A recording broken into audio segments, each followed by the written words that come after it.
He is one of the all-time great players and performers in NBA history, revolutionizing the dunk in the 70s and the 80s. There's only one, Dr. J, Julius Erving, who joins us now from ESPN The Weekend at Walt Disney World in Orlando.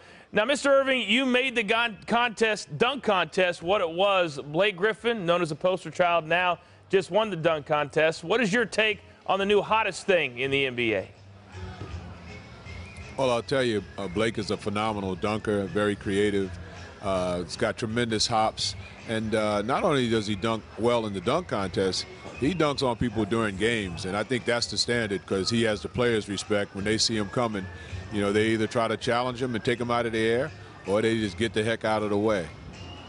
Now, a lot has been made of current NBA stars all getting together to play for one team.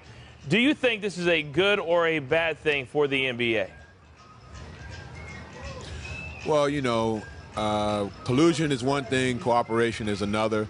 I think players do have time in the offseason to spend talking to one another, and, you know, guys who are friends can talk about the real opportunity of playing together one day if they, you know, are free from their contracts and you know, they're not inhibited by contractual situations. So what happened in Miami, you know, I look at it, and, you know, all the players were within their rights. And that's why you have rules and regulations, and they complied. So I didn't really personally, you know, see anything wrong with it. I looked at LeBron and what he had contributed to Cleveland for 7 seasons, and what Chris Bosh had contributed up in Toronto. And you know, they were paid to play. They played. They did very well for their teams. They distinguished themselves, and then they were free to go wherever they wanted to go. That's very true. Doctor, you played in one of the golden eras of basketball. Who would you have played with if you could have? If I missed the last part of that question, but if you were saying who would I? Yeah, if there was somebody you could have played with that you didn't, who would it be?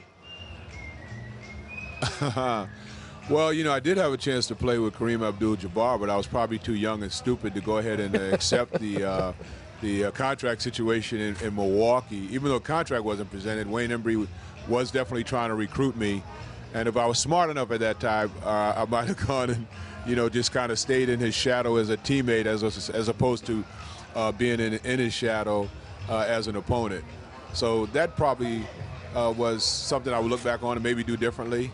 But, you know, the truth of it all, maybe the fans would have known a different Dr. J if that had happened too.